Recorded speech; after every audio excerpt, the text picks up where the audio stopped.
Thank you very much. Thank you for coming over to our presentation this afternoon. As the introduction was made, this presentation is about the perfect exfiltration. Here are a few words about this great fellow Itzik, and more words about myself, and off to work. So what we're going to talk about here today is perfect exfiltration, and this is the condition that we define as an endpoint, typically a desktop or a laptop within a high security organization, communicating, exfiltrating data to an outside entity outside of the organization's perimeter. The idea here is revolves around the strategic exfiltration. And we are not necessarily talking about exfiltrating millions of credit card numbers or health record information. We rather try to imagine what you would like to exfiltrate out of a maximum security defense industry network or some such organization. In such case, the game is slightly different. Think about cryptographic keys that you may want to exfiltrate. Think about critical yes/no questions or critical numbers. Think about closed set data like name of specific people, names of projects, definitions of projects, and strategic directions, decision, and so forth. What all these have in common is that they are actually very modest pieces of information in bit count, in terms of bit count. We are talking here about information that can be represented in single bits or possibly hundreds of bits, or maybe say probably less than 1,000 bits. And thereby, the requirement for the exfiltration bandwidth is in itself very modest. We can probably live very well with effective exfiltration bandwidth of around several dozen of bits per day. When Itzik and I started to think about exfiltration, about perfect exfiltration, we spent several months looking at existing exfiltration methods and techniques, about looking at covert channels in the literature, and we were unsatisfied by what we found. And through this research, through this reading the literature, we came up with some rules and some benchmarks based on which we evaluated the existing solutions as well as several solution candidates of our own. And we collected and compiled a list of 10 such requirements. And I think a very important part of our work is actually this compilation of rules, which we call the 10 commandments of perfect exfiltration. The first rule is something you may be familiar with from the crypto world. It's called the Kirchhoff principle, or sometimes Shannon's maxim. And the idea here is that a crypto in the crypto world system, but in our case, a perfect exfiltration system, should be secure even if everything about the system except the key is public knowledge. In other words, it's in stark contrast to security by obscurity. The idea here is that for a perfect exfiltration system to be robust, we need the basic algorithm to be public, or we can have the basic algorithm publicly known. The specifics of the system, the keys, should only the keys should be secret. And given that, someone that attempts to detect or disrupt the covert channel, the exfiltration technique, should still not be able to detect or disrupt the channel. It also enables simultaneous multiple channels by choosing different keys, so that even if all other channels are somehow compromised, the remaining channel is still as secure as it was in day one. So, and that provides scalability.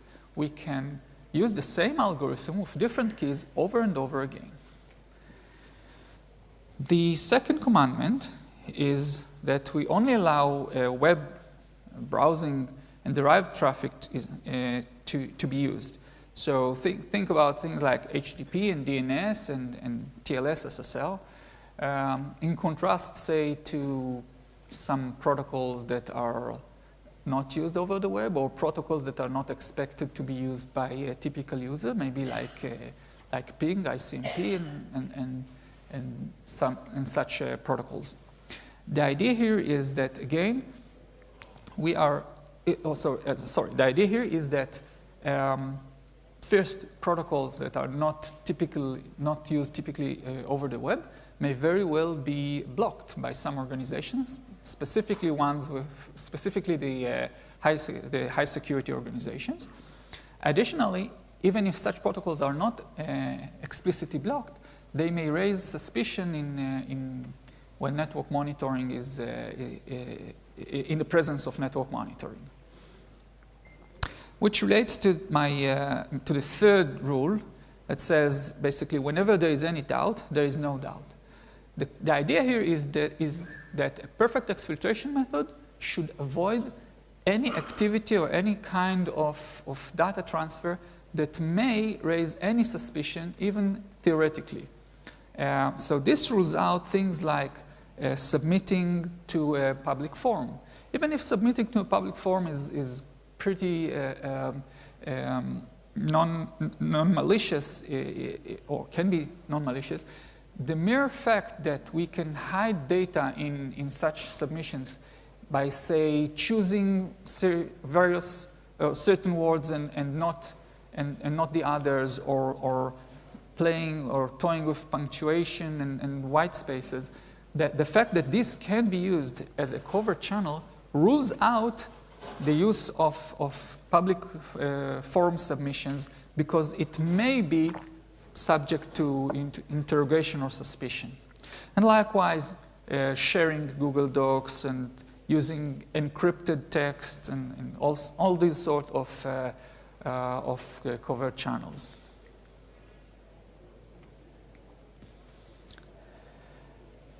The fourth commandment introduces perfect network monitoring. We want to assume that every packet is scrutinized at all protocol levels in a perfect manner. Every anomaly is detected. Think about all the products that offer big data anomaly detection, machine learning-based anomaly detection, and all that stuff, community-based anomaly detection, etc.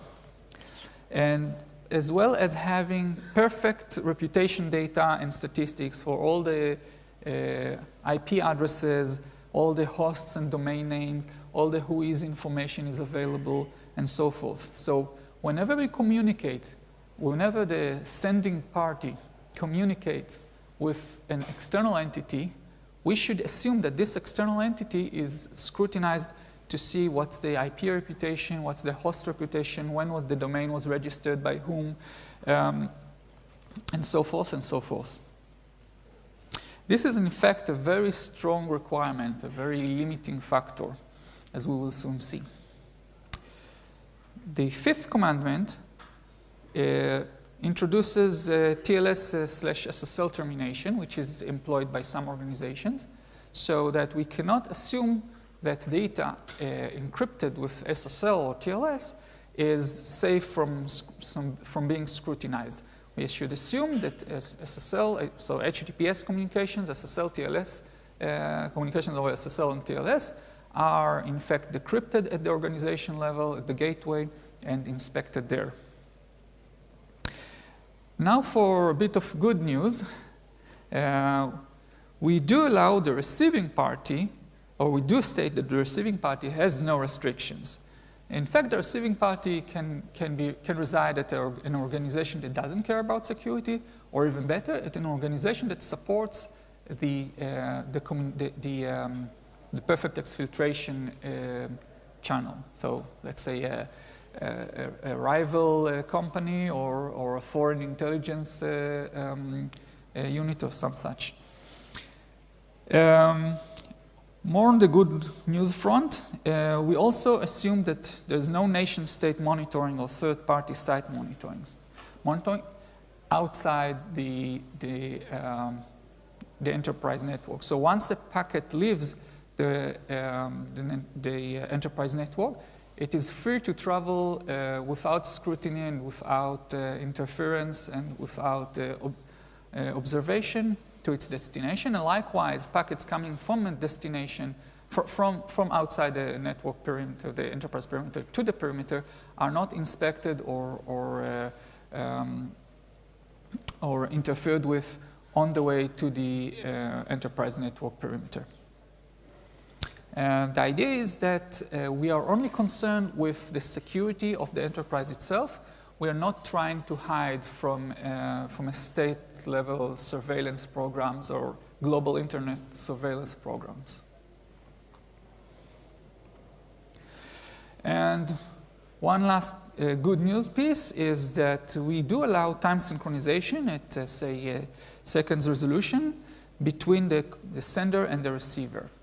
The rationale is that in today's internet, it's very easy to synchronize machine clocks to a high resolution, highly reliable time source, like, for example, with NTP or SNTP time synchronization protocols whose sources are servers that are connected to atomic clocks.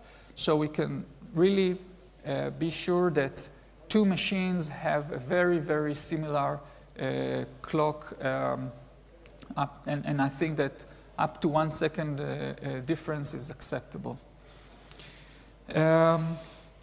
We do provide quote-unquote bonus points for methods that can be implemented manually without any additional software.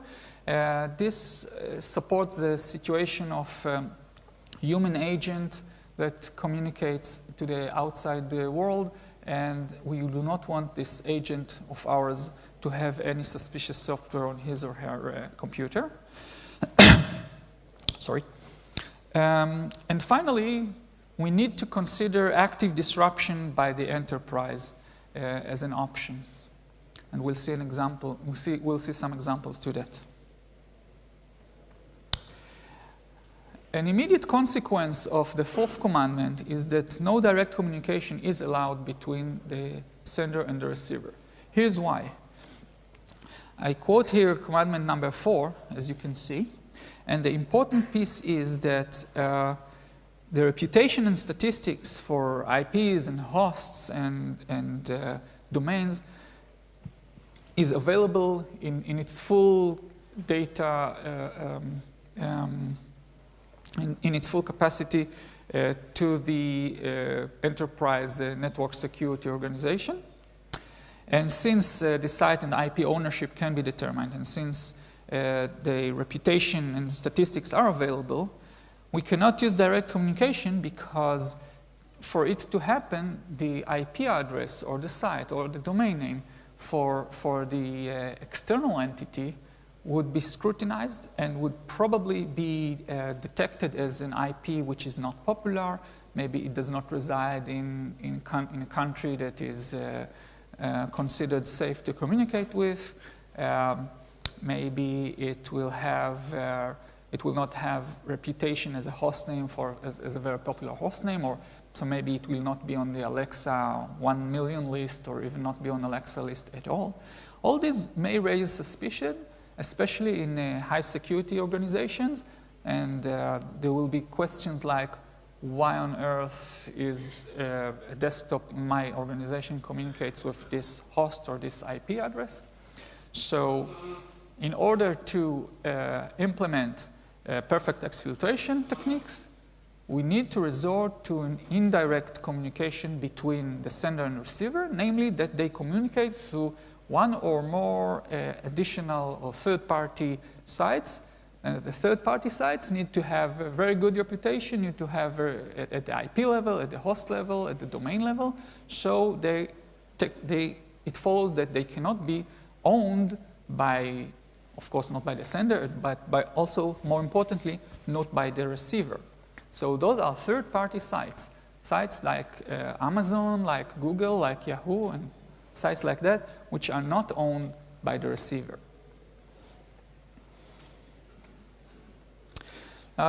Before I dive into the details of the perfect exfiltration techniques that we were able to construct, I want to provide you some false positives, some analysis of existing exfiltration techniques and and their shortcomings, and why we think that they do not qualify as perfect exfiltration techniques.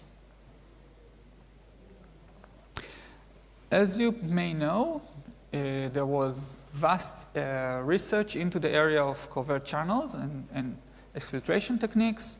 There's a lot of work in the industry and in the academy around exfiltrating data and mapping of possible exfiltration techniques through TCP/IP, fields and headers, things like the time to leave header, things like packet length, the packet timestamp, packet rate and timing. At the HTTP level, there are the classical headers such as if modified since and the cookie header. There's also a paper that describes how white spaces in the context of HTTP headers can be manipulated to signal bits. Like, for example, two spaces may mean bit 1 and single space may mean bit 0 and so forth, because the HTTP protocol itself doesn't really care about the number of consecutive white spaces that you have, say, in headers. I list here three very comprehensive compilations of exfiltration techniques, and of course you are free to visit them and and get an idea of the vast information and the amount of research that has been poured into this area. However, like I said, we are not satisfied with any of those techniques. Let's take, for example, a very basic technique of exfiltration that revolves around the type of service header. It's an IP field, an IP header. So it's an 8-bit field, so it can be used to exfiltrate up to 8 bits of data. Depends on the exact definition. However, de facto, Windows workstations zero out this field when sending out packets. So it is quite trivial to devise an anomaly detection rule that fires when a Windows workstation sends out a packet with a non-zero TOS. The fact that this has not been, that such rule or such technique is not implemented should not indicate that this is not possible, because as we said, the first rule, the Kirchhoff principle, means that the algorithm is known. So the algorithm here is using type of service field. So it is pretty easy to devise a product and a rule to test this type of service field and check if it is zero or not. Additionally, disruption is trivial. The gateway, the outbound gateway or firewall simply needs to zero out this field, whatever the previous value was, and then there is no exfiltration. And finally, it does need a direct connection to the second party, to the receiving party, because going through a third party would completely kill the IP, in fact, the TCP connection, and the third party site will use its own TOS. So it has to be a direct over IP communication between the parties, and that is exactly the kind of things that kills this technique from the perfect exfiltration perspective.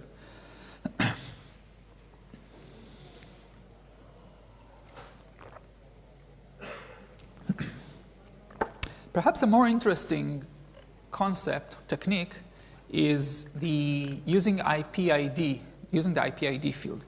The IP ID field is used to reconstruct IP packets when facing fragmentation.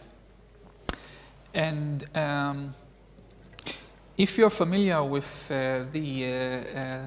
what's called the idle scan technique that was introduced, I think, in '98 and was implemented by Nmap, the IP ID exfiltration technique that is proposed in the URL quoted at the first line is based on the same concept. The idea is that the sender and receiver agree on an IP address, on a third-party IP address. It can be a web server, maybe Amazon web server or Google web server or whatnot. They agree on an IP address and on a time, an hour, and a minute, and a second of the day, in order to transmit a single bit.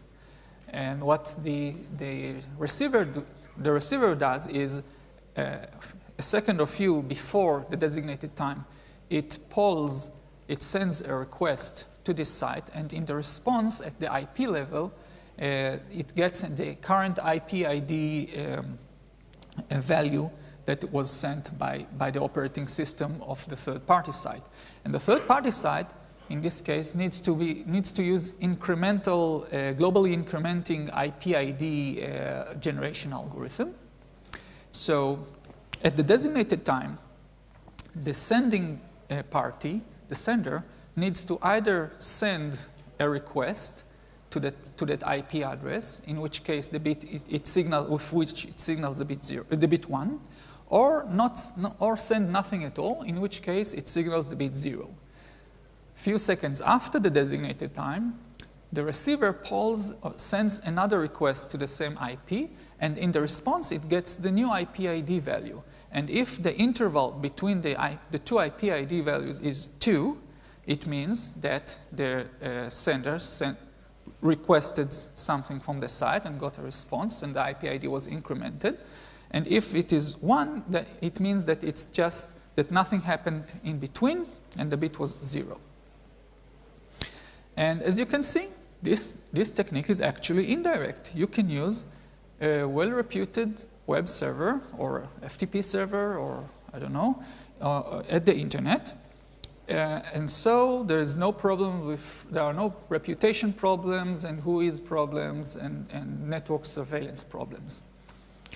Where there is a problem is that the operating system, there are not too many operating systems that support this concept of globally incrementing IP ID counter. In fact, the only one I know of presently that supports it is FreeBSD.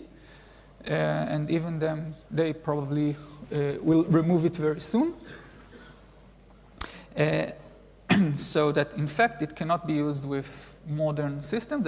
That paper, and I have a lot of respect for it, was written many years ago, and things simply changed since that time.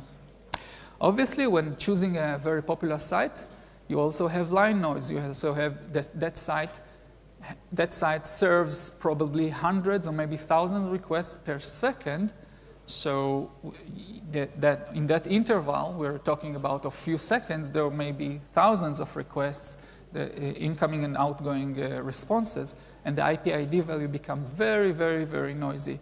So it's very difficult to find a popular site that does not serve typically content at the rate of hundreds or thousands of requests per second.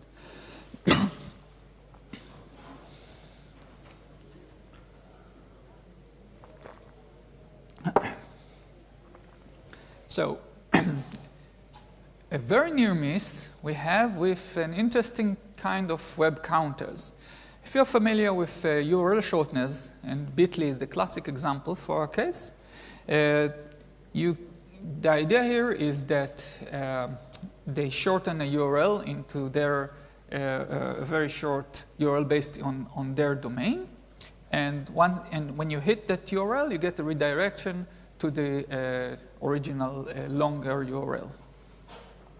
So what the sender and receiver do is they choose a URL, has to be not so popular resource, and then before the designated time, the receiver checks the web count for that particular URL in bit.ly by appending a plus to the URL. What happens in bit.ly, if you append a plus to the URL, you do not get redirected to the URL, to the original URL. Instead, you're shown a statistics page, which I'll show you immediately. At the designated time, the sender requests the bit.ly URL or not, thereby signaling a single bit.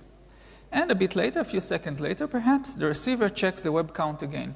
If the web count was incremented by 1, it means that the sender sent a bit 1. If the web counter was not incremented, the sender signaled the bit 0.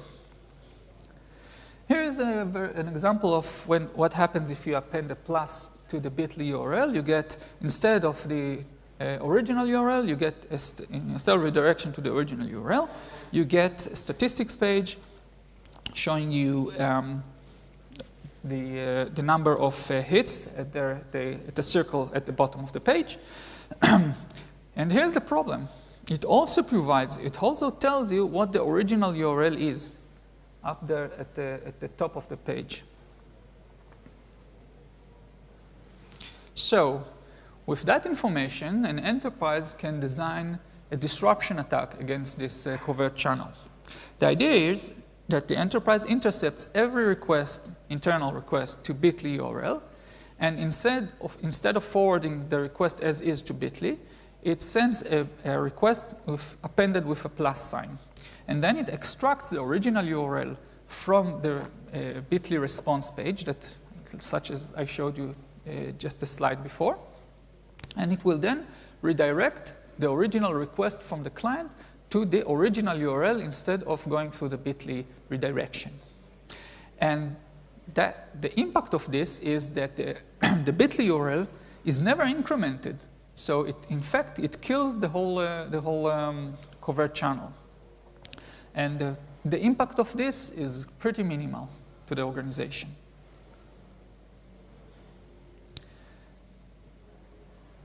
Another near miss is using the account login time.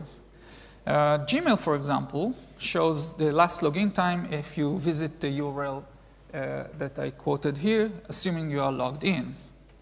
So the protocol is that the sender is logged in at the designated time or not, thereby signaling the bit 1 or 0 respectively.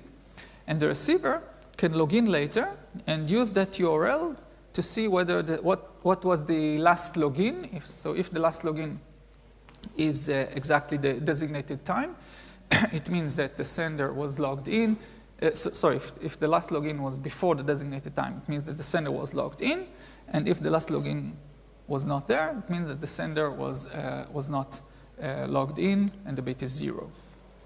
Unfortunately, that same page also shows the last access from all devices, the browser information such as user agent string and geolocation, and Yahoo Mail also shows the IP address.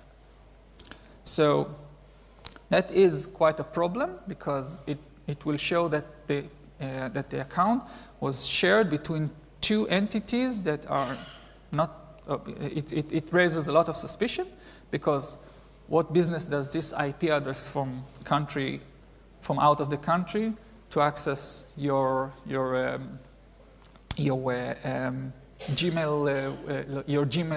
account or your Yahoo Mail account? What business?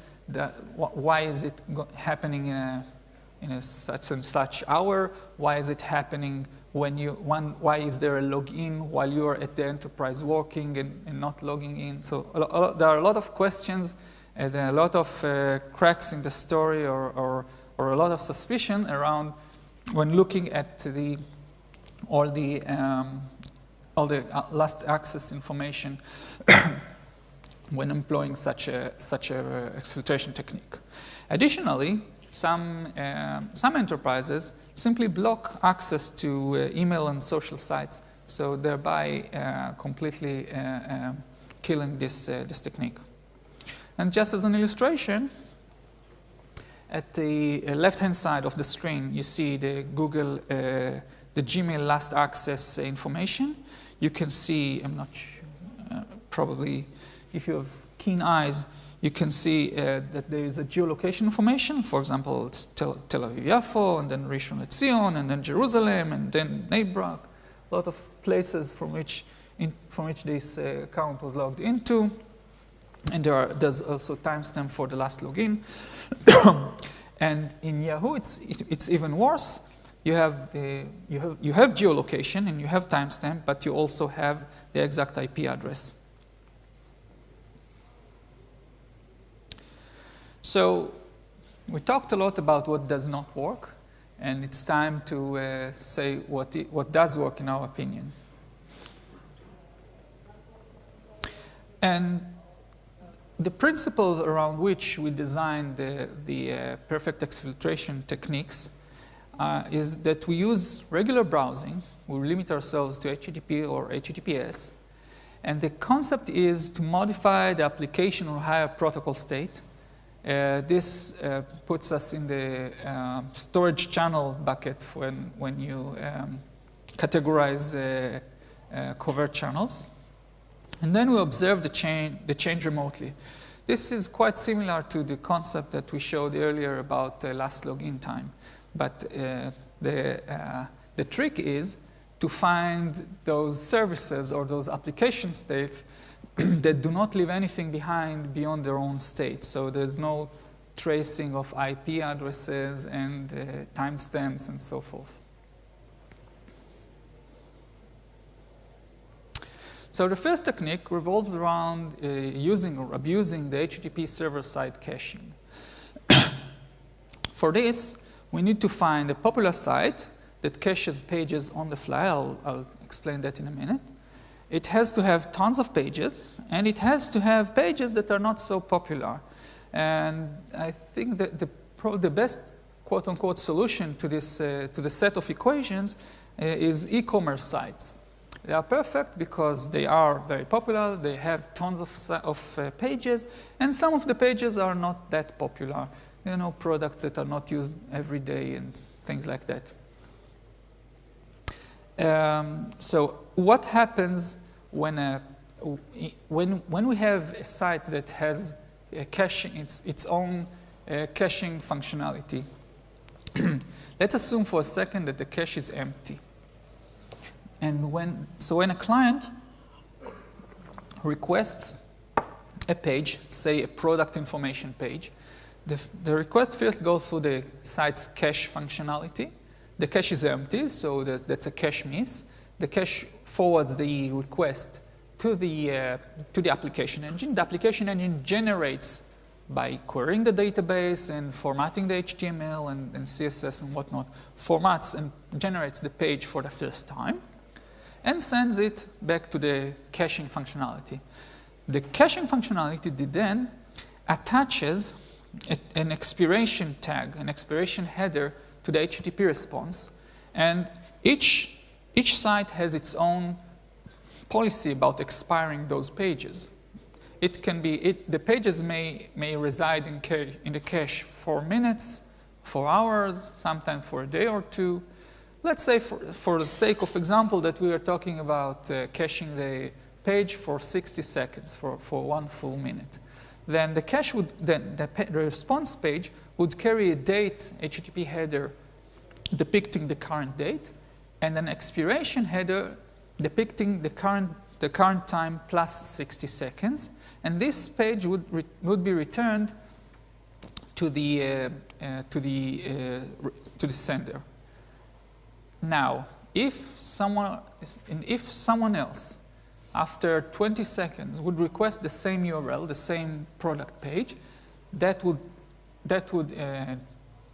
incur a page hit, a cache hit, sorry, at the caching functionality, and the caching functionality will return the page with the current timestamp, which was 20 seconds later than the first timestamp, and the expiration time, which will be in fact 40 seconds after the date header. So, and this can be used by the second entity to detect that the page is returned, is received from the cache, as opposed to being generated as a response to the entity's query. And so we can use this to implement the perfect exfiltration technique. So the sender and receiver agree on a URL and a time. To send 0, the sender simply does nothing at the designated time, and to send 1, the sender sends an HTTP request to that page. And say 10 seconds after the designated time, the receiver makes the same HTTP request to the URL, and it observes whether the page was cached recently, which means the bit is 1, or it was cached right now, which means the bit is 0. We tested this concept on about a dozen popular sites. Three of them were supportive of this technique. We're talking about IKEA.com, EasyJet.com, that's a UK travel site, and Zap.co.il, that's Israel's, probably the largest e-commerce site in Israel. While this technique is of course quite effective, we need to keep in mind several caveats.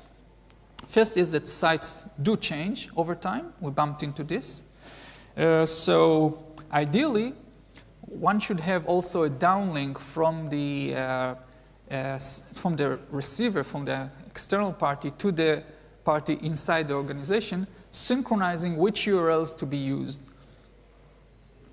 The time synchronization, as I mentioned earlier, ideally it should be seconds resolution. Of course, the better the sync is, the less the receiver needs to wait before reading, and this is good because noise might be introduced if you're waiting too long. If you wait half an hour, someone may make a hit on that same URL and thereby ruin the whole channel. We need to conduct further research in order to measure and advise on threshold. It also involves HTTP round trip, so it needs to be calculated carefully. On the other hand, as we'll see in the next slide, the longer the time between the sender checking and the receiver polling, the more secure the scheme is against some attacks. And we'll see that, sorry, not in the slide, immediately thereafter. Additionally, what we suggest is instead of sending a single physical quote-unquote bit to represent a logical bit, we propose to send two consecutive physical bits to represent a single logical bit. So bit 0 will be physical bits 0 and 1, and bit 1 will be physical bits 1 followed by 0. This can be used to avoid pitfalls when the network has an outage or there's some failure in one of the network devices and things like that. Also, it is proposed that the sender actually for the sender to actually go through a complete browsing session involving the URL and not just hitting the URL out of nowhere, because that may raise suspicion. And of course, it is highly advised for the sender to immerse the covert channel traffic with genuine web traffic, like going to a news site, doing shopping, or visiting Gmail and querying Google and so forth. Finally, there is a potential problem with multiple cache servers, though we did not encounter it. At least in theory, that may be a problem because we may be cached in one server. The sender may force caching in one cache server, and the receiver may poll through a different cache server, and thus the channel will fail. And of course, if there are GeoIP-based routing or distribution through the cache server, that may also fail the channel. Though we did try at least one of the servers with IP addresses coming from different countries, and we did not encounter any problem. But at least in theory, it may cause problems.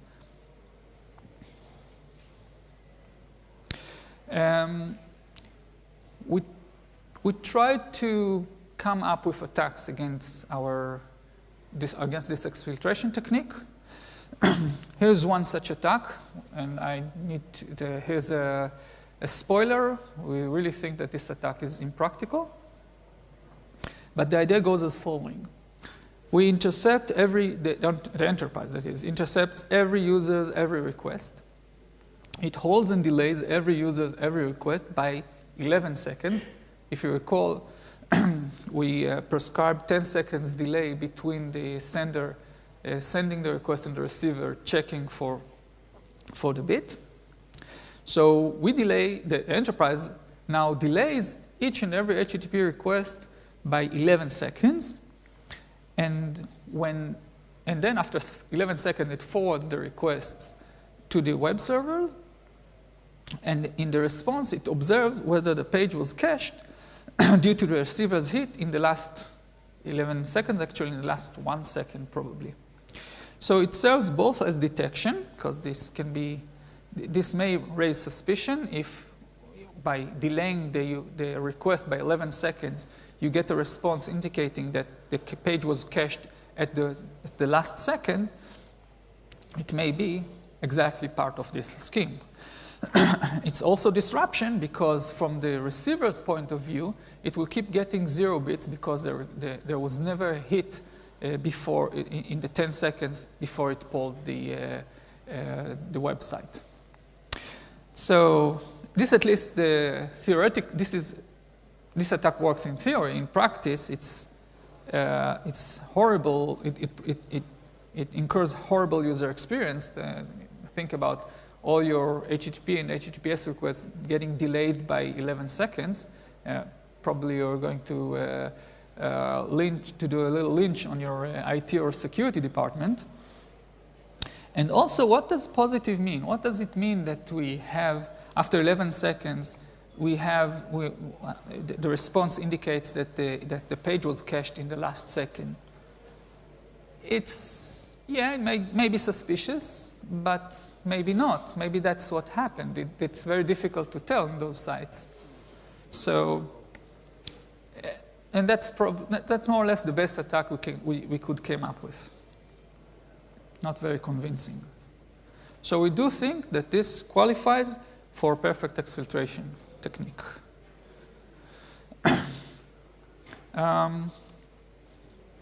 Going through the 10 commandments, how do we fare against them?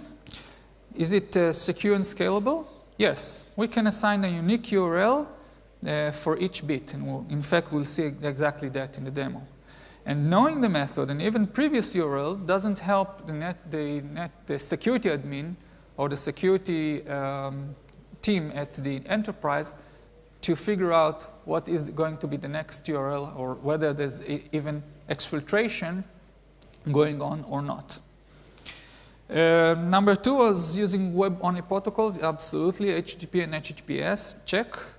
Number 3, having no doubt, raising no suspicion, having no doubts. The traffic is 100% kosher. You're going over HTTP or HTTPS to your favorite e-commerce site. You look at pages. You look for lamps or linen or pants or shoes, and no one in his right mind can say that this is suspicious. Obviously, you do need to choose the site based on the profile of the sender. So I'm probably not, for me, it's not a good fit, say, to go to a site for, guns or something like that. So it has to be tailored to the to the sender's profile. But Beyond that, this is definitely there's no room for suspicion. Perfect network monitoring. Do keep in mind that all the traffic originates from the browser and goes to a very popular website. So again, there's no problem from the reputation point of view. We do not have any problem with TLS or SSL termination because we don't really hide any data underneath SSL or TLS. Number 6, 7, and 8 are just items or rules that says that there is no limitation on the receiving side, and time sync is allowed. Number 9, can it be generated manually? Absolutely. And number 10, active disruption. The attack we found is impractical, so we think that it can withstand disruption. And with that, I hand it over to Itzik. Excellent. So as Amit was walking through the perfect exfiltration technique, we also developed a tool that basically demonstrates the capability, and we call this tool Cache Talk. And I'm going to show you a demo of it.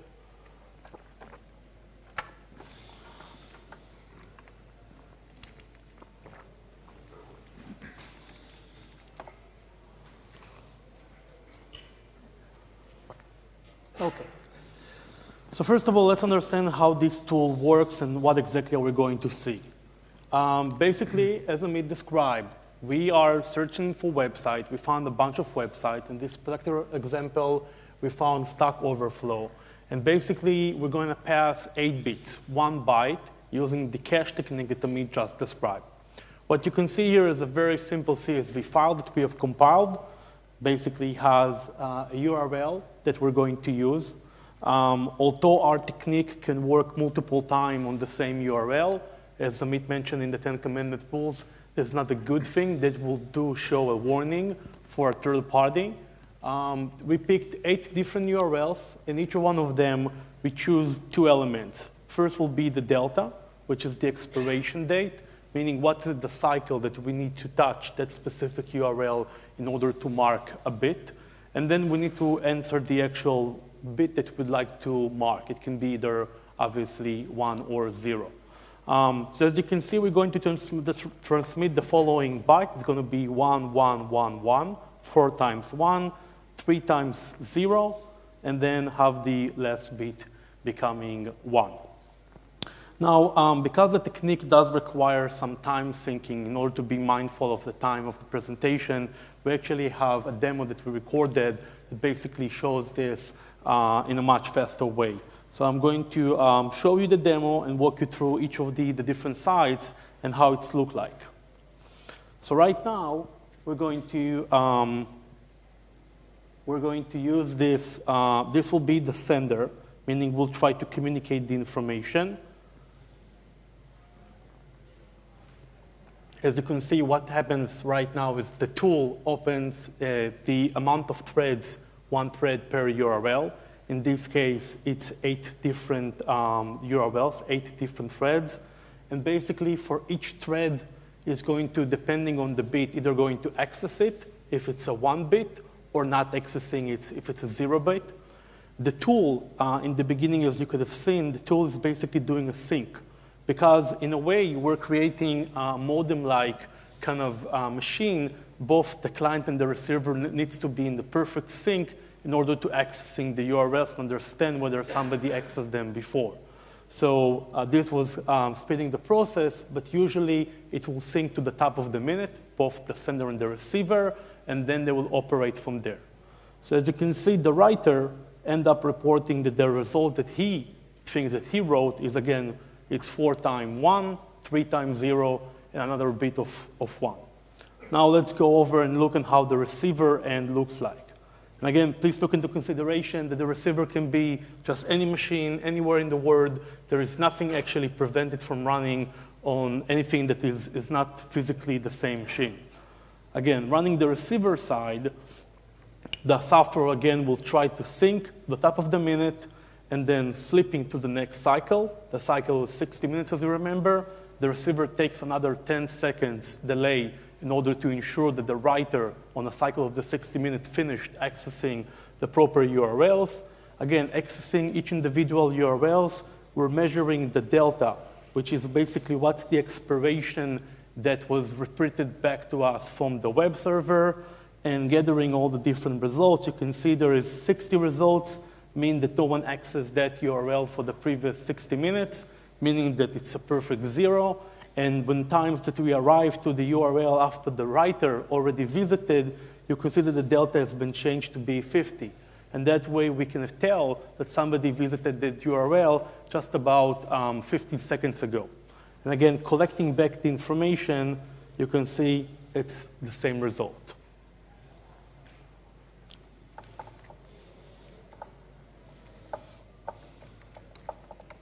Back to you, Amit.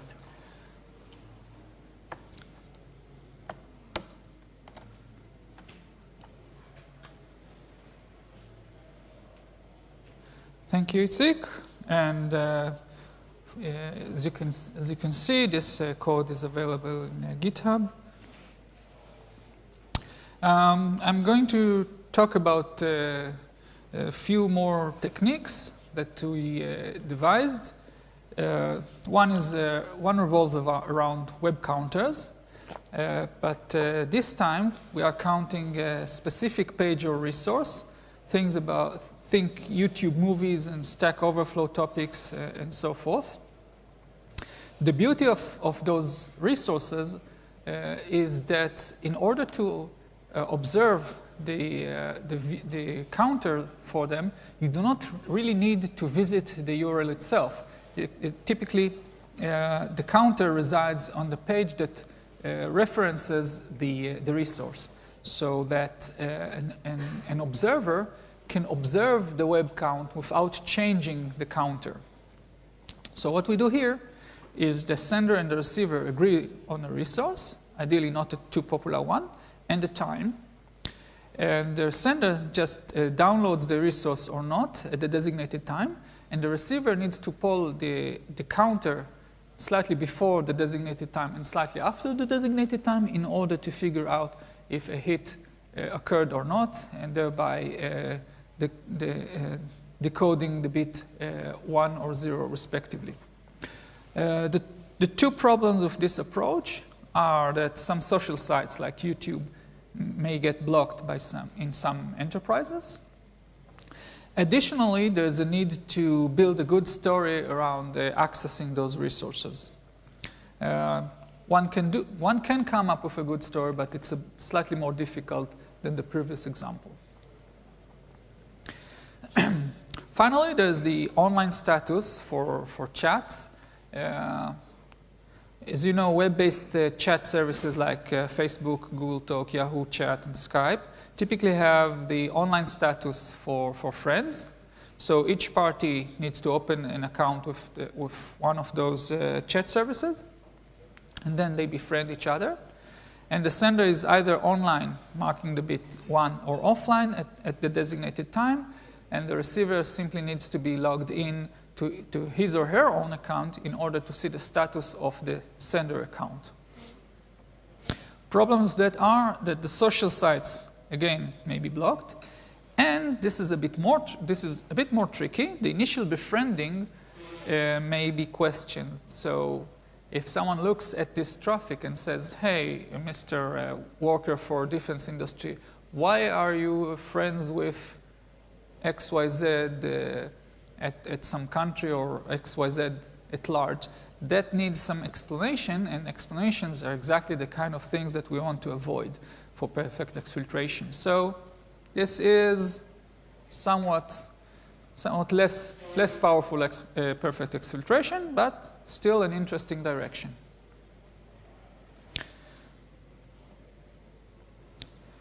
So to conclude, we believe that we demonstrated to you that perfect exfiltration techniques exist.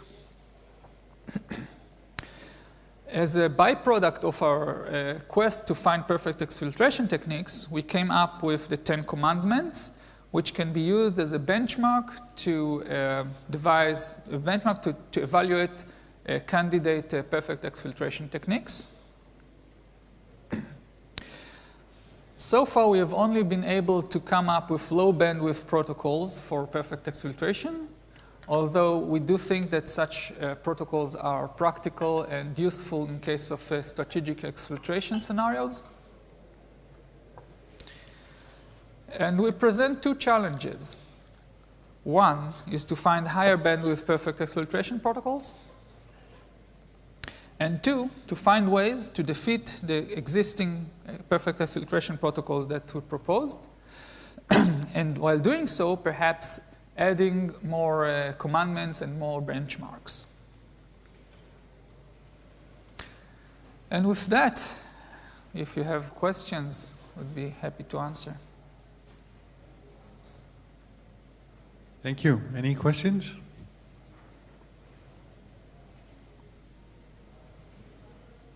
No. There?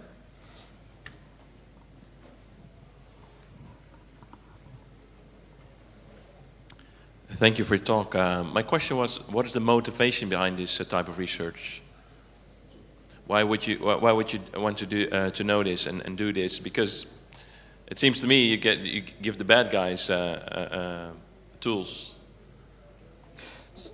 I think that the only way to predict the future is to try to invent it. I mean, this technique, we came up with this idea, and the next thing we did is publish it so people, vendors, and others can understand it and learn how to mitigate it.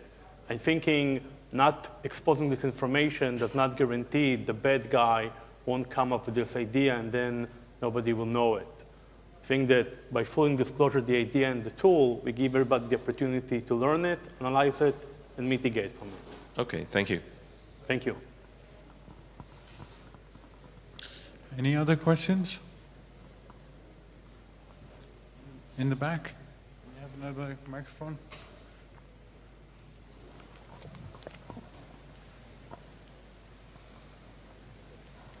Yeah, how did you settle on web protocols?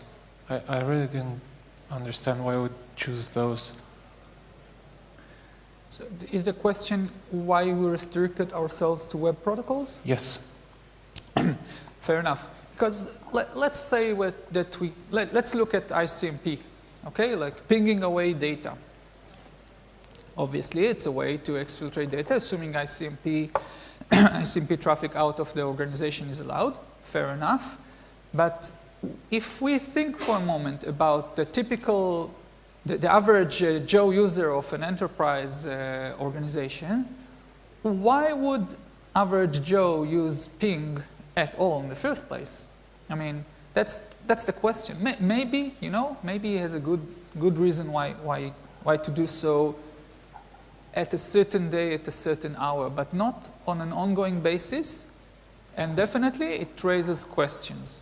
So the only way to avoid questions and to avoid suspicion is to use regular web protocols.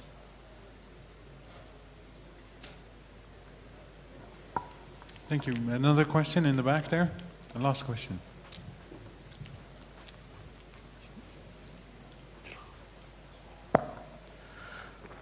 If I understand correctly, then basically you assume that the sender needs to send the information while still in the enterprise organization. So basically this is only valid for very time-sensitive, time-specific information, correct? Either that, yes, absolutely, or it's information that sometimes the information cannot leave the enterprise otherwise. Think about a situation where we do not have an agent, a flesh and blood agent, but say we have malware or a bot inside the enterprise that needs to communicate to the outside world. Maybe it's on a desktop, maybe it's on a laptop that can't leave the premises of the enterprise. So yes. Thank you for the very interesting presentation.